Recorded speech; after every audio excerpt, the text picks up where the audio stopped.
Esta manhã, de ceia, gostaria de pensar com os irmãos no milagre da reconciliação, como Jesus nos reconcilia com Deus.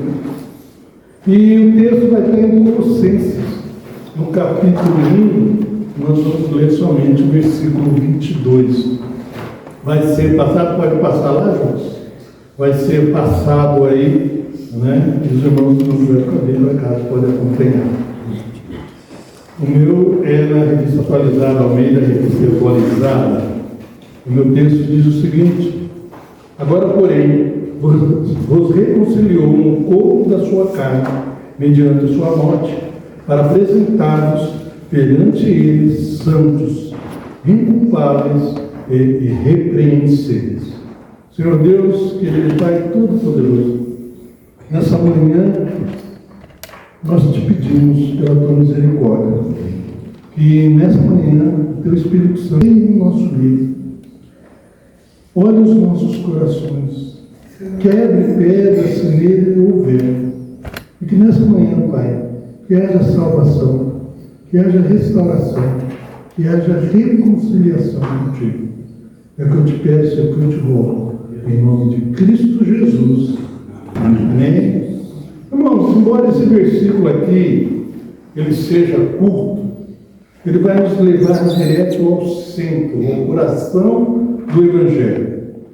Aqui vai estar resumido o que Cristo fez por nós, como Ele fez e para que Ele fez.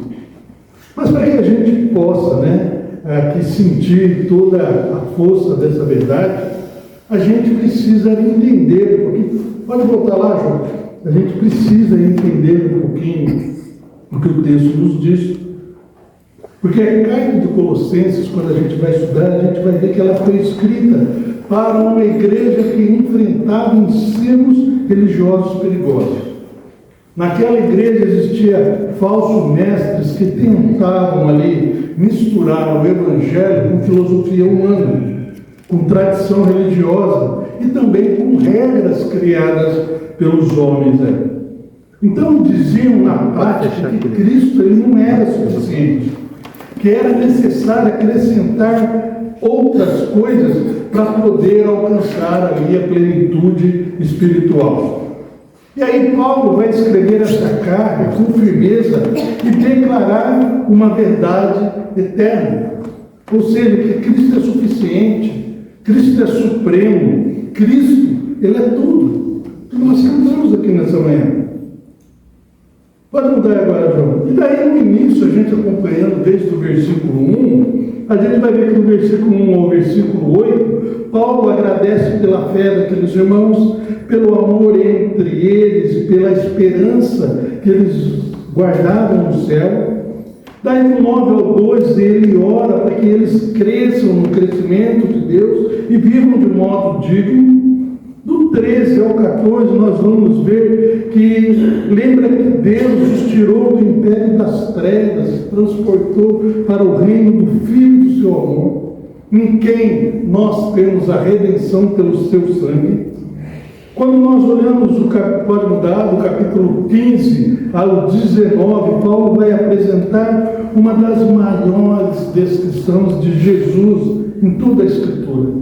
Ali ele vai falar que Cristo é a imagem do Deus invisível, que Cristo é o Criador de todas as coisas, que Cristo é aquele que sustenta o universo, que Ele é o cabeça da igreja e que é aquele em quem habita toda a plenitude. No versículo 20 e 21, depois de mostrar quem é Cristo, ele vai mostrar o que ele fez.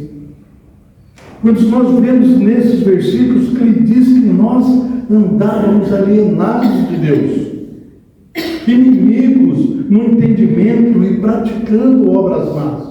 Com certeza cada um de nós fazia isso. Era esse o nosso estado. Nós estávamos longe de Deus, perdidos no pecado, sem esperança. Pode mudar? E aí no versículo 22 ele usa uma expressão gloriosa, que é o versículo que nós estamos vendo. Agora, porém. Quando ele fala agora, porém, ele está anunciando uma mudança. havia distância, Deus vai trazer aproximação. Onde havia culpa, Deus traz o perdão. Onde havia condenação, Deus traz a reconciliação. O que era impossível para o homem, essa reconciliação com Deus, a palavra vai nos mostrar que Deus realizou em Cristo Jesus. Eu não sei se vocês percebem, mas devido à entrada do pecado no mundo, nós vivemos em um mundo cheio de relacionamentos quebrados. Nós vemos famílias feridas, nós vemos amizades rompidas, casamentos abalados, pessoas afastadas umas das outras. Mas a maior ruptura da humanidade que o texto está dizendo aqui não foi aquela entre o ser humano, a separação entre o ser humano, mas foi a maior separação, a separação entre o homem e Deus, entre o ser humano e o seu Criador. O pecado, ele nos separou de Deus. A culpa nos afastou. E com isso a condenação nos alcançou. Mas aqui Paulo vai declarar: agora, porém, apesar de tudo isso, então, olhando, uma pergunta deve surgir no nosso coração. Quando nós olhamos para esse texto, uma pergunta deve surgir no nosso coração: como Deus Santo poderia receber pecadores como nós? Como esse Deus Santo separado poderia receber pecadores como nós? Como aquele que criou todas as coisas, que sustenta o universo, que habita na glória, ele poderia abrir os braços para homens e mulheres marcados pelo pecado? E como nós, que éramos inimigos de Deus, poderíamos nos tornar filhos? Como nós, que estávamos longe, poderíamos nos aproximar? Como nós, culpados, poderíamos ser perdoados? E aí o texto vai nos mostrar que essa resposta não está em nós, não está em mim, não está em você, não está no ser humano, não está em boas obras, não está na religião, não está no nosso esforço humano. Nós vamos ver que a resposta está na cruz de Cristo. Aleluia. Foi isso que nós acabamos de cantar agora há pouco, não foi? O texto vai nos conduzir agora ao centro da mensagem por cristãos. Sabe por que o centro? Porque ele vai tirar os olhos de nós e vai nos colocar no Calvário. A palavra aqui vai nos mostrar que a reconciliação, ela não aconteceu de forma barata, como muitos dizem, de forma superficial, de forma simbólica. Essa reconciliação custou sangue, custou dor, custou a vida do Filho de Deus. Por isso, a gente tem que pensar aqui e entender algumas verdades.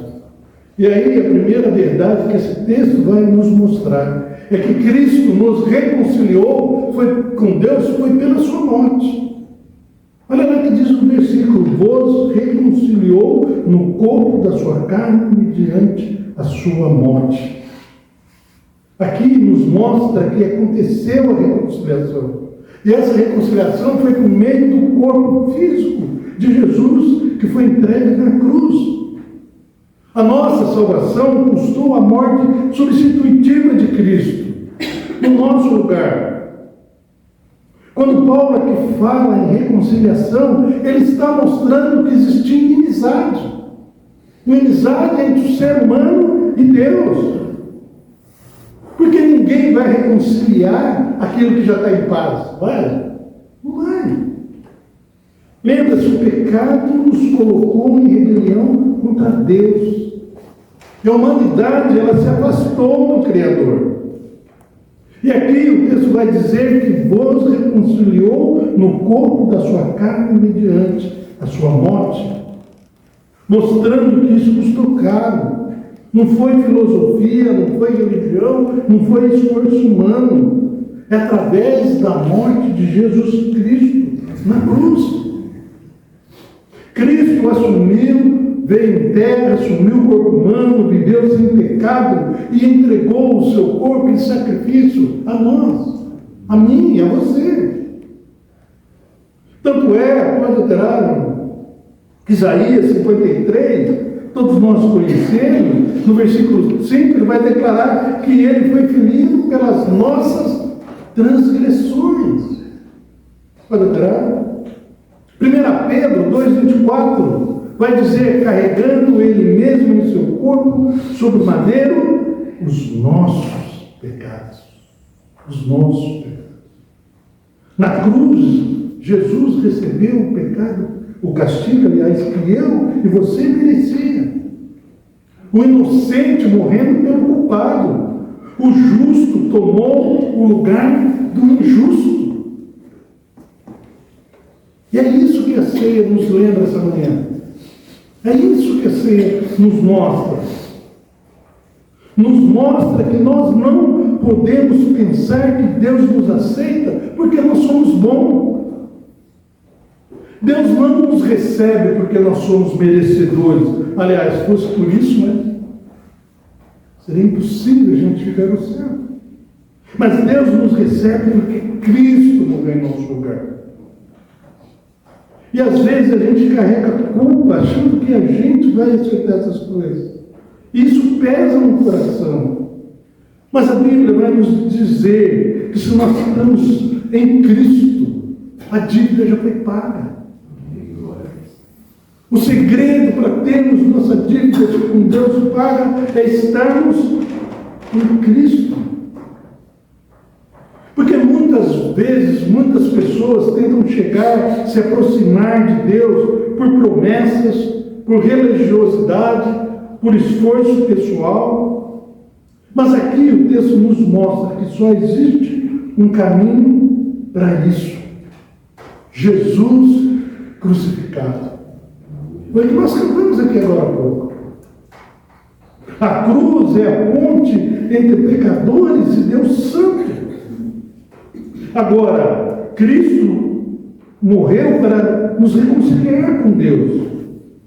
Agora, essa obra, ela não pode terminar só no perdão. Ela não termina só no perdão. Porque a cruz, ela não apenas nos livra da culpa, mas a cruz também muda quem nós somos. Tem que mudar quem nós somos.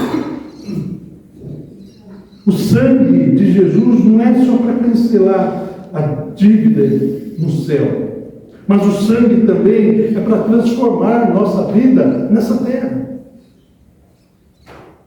Se nós fomos alcançados por tão grande graça, nós precisamos pensar quando bem.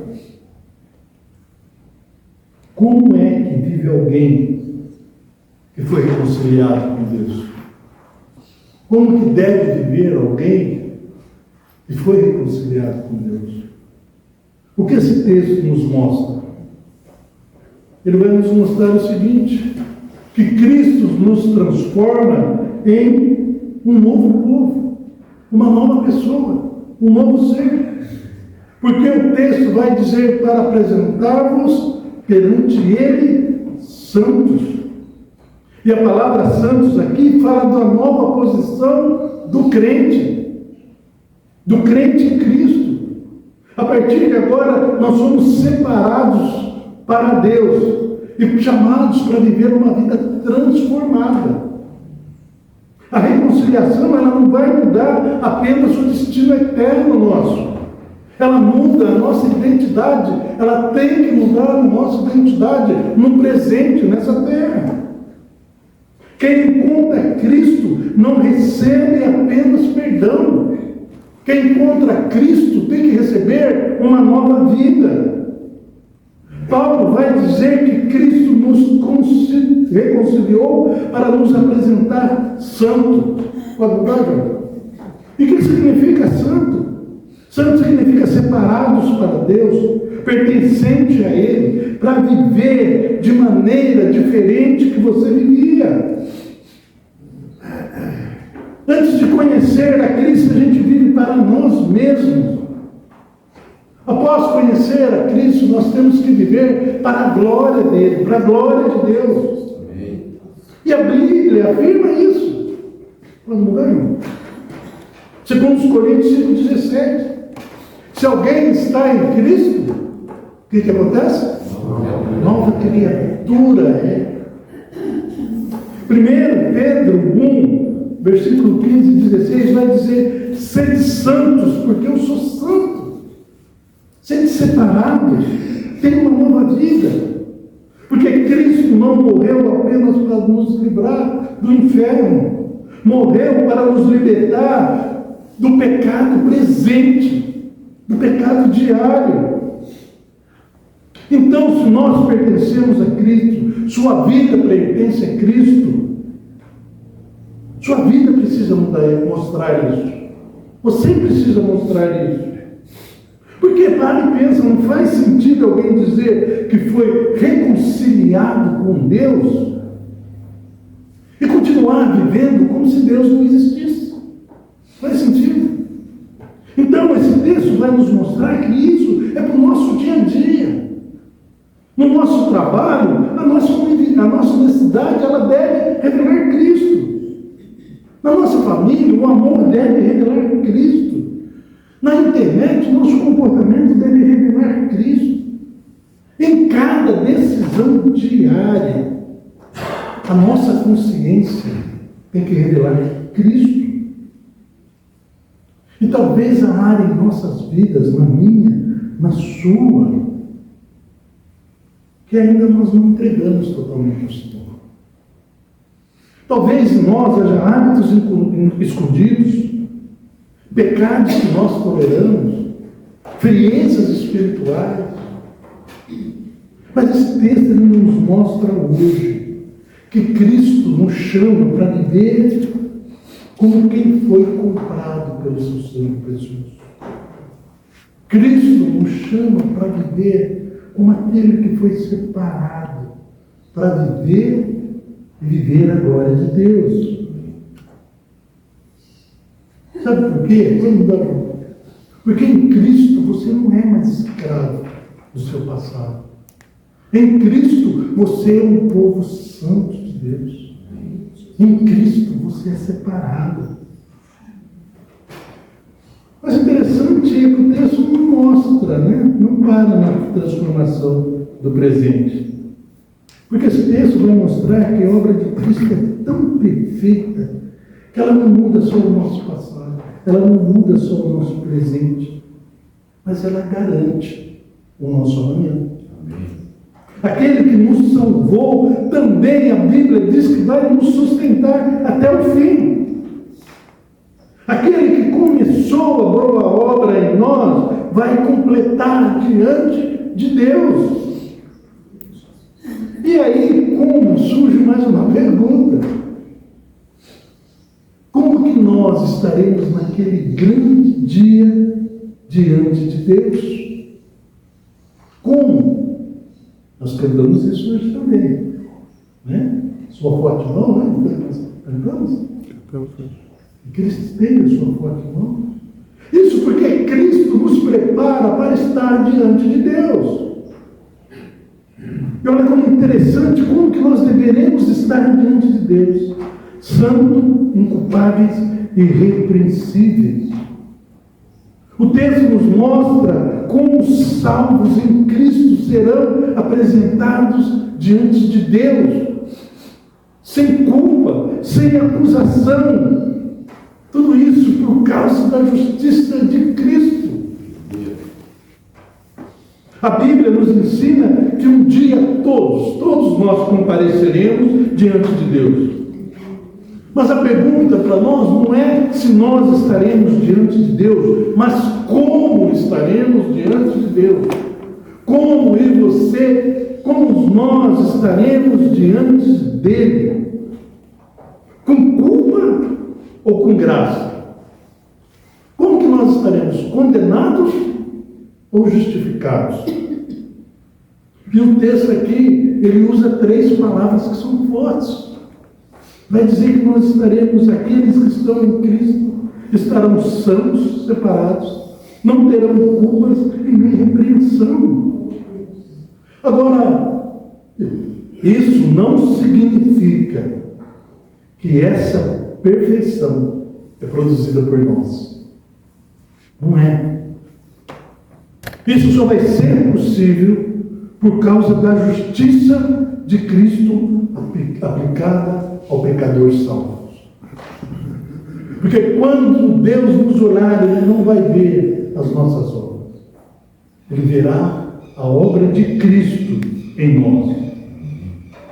Quando Deus olha para os que estão em Cristo, Ele vai ver a obra perfeita do seu Filho. Ele vai ver pecadores cobertos pelo sangue de Cristo, não pelas suas obras. Tanto é que Romanos 8:1 vai declarar isso. Agora, pois, já não há nenhuma condenação para os que estão em Cristo Jesus. E aí, Efésios 5:27 vai mostrar como Cristo vai apresentar aqueles que foram salvos, como Ele vai apresentar a sua igreja, sem mancha, nem ruga, santa, inculpável, irrepreensível.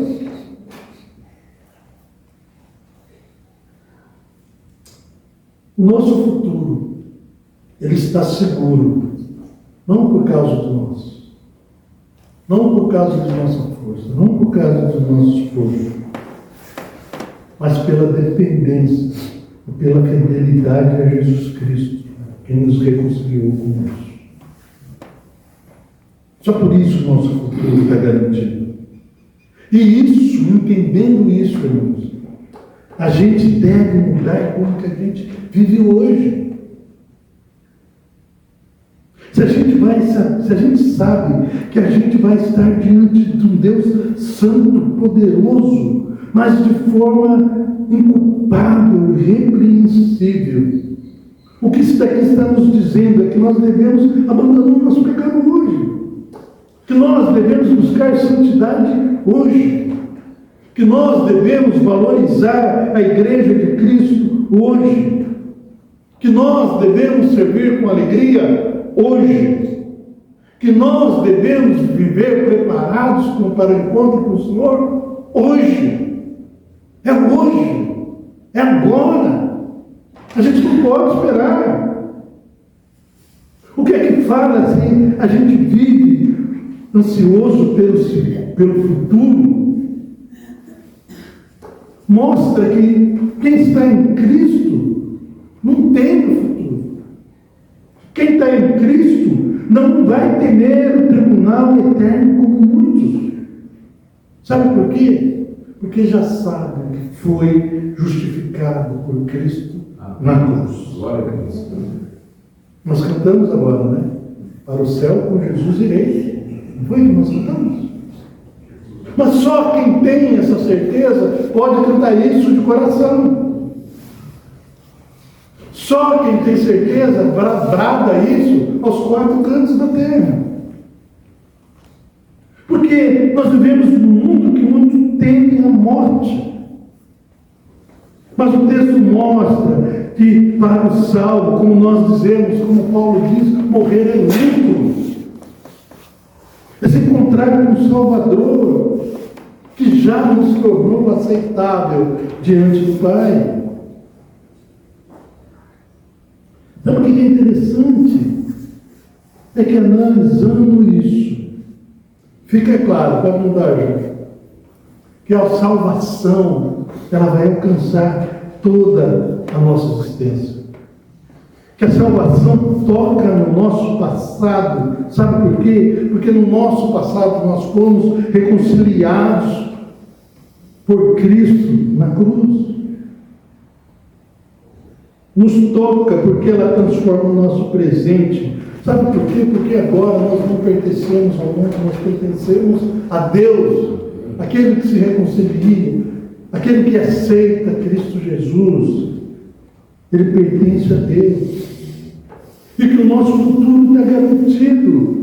Porque quem aceita Cristo, quem aceita o seu sacrifício, quem é reconciliado com Deus, vai ser apresentado diante do Pai santo, sem culpa, irrepreensível. Olha a grandeza dessa obra. Porque essa grandeza não apenas nos tirou da perdição, que muitas vezes a gente não enxerga. Essa obra, ela nos deu uma nova vida e uma eterna esperança.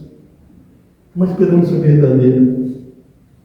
Então, diante de uma graça tão completa, o que nos resta aqui é olhar novamente para esse texto e responder com fé, com gratidão e com entrega total ao Senhor.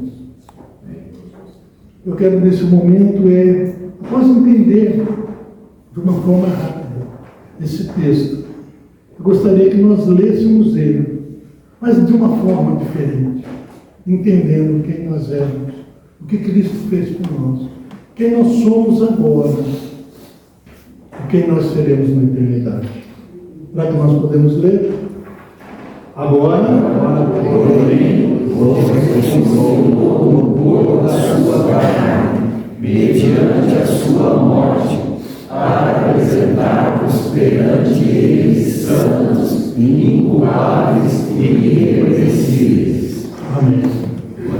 Então a gente entende, que Colossenses 1:22 mostra o que essa reconciliação significa para nós hoje. Veja essa reconciliação como um milagre da graça de Deus. Porque nós estávamos longe dele e fomos reconciliados. Nós estávamos manchados, mas nós fomos santificados. Nós estávamos condenados, mas nós seremos apresentados santos, irrepreensíveis, inculpáveis diante de Deus. Tudo isso aconteceu mediante a morte de Cristo. Nada veio de nós, nada é de nós. Tudo veio dele. Amém? Então, nessa manhã, que a mensagem traz para nós, eu gostaria de que você pensasse.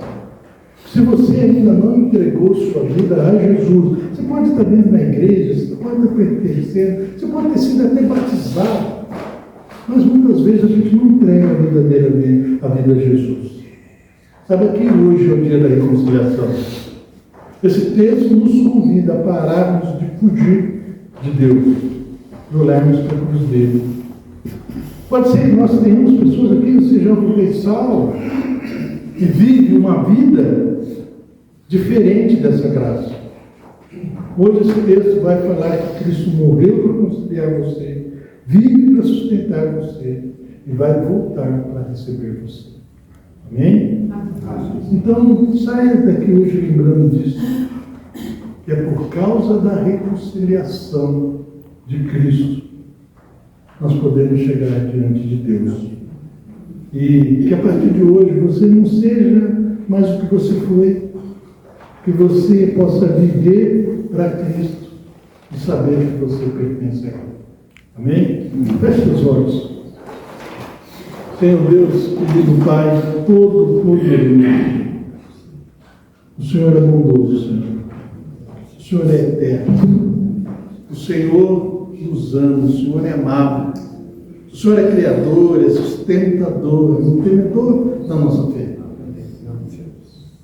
Nessa manhã, Senhor, nós te pedimos por misericórdia. Nós te pedimos por graça. Nós te pedimos por perdão, Senhor. Que o Senhor venha de encontro à necessidade de cada um. E que nessa manhã o Senhor toque no coração de cada um. Porque talvez aqui, Senhor, nós tenhamos irmãos que precisam se reconciliar com o Senhor. Precisam enxergar tão grande salvação. Que o Teu Espírito Santo toque no coração e que nessa manhã essa pessoa possa entregar verdadeiramente a sua vida ao Senhor.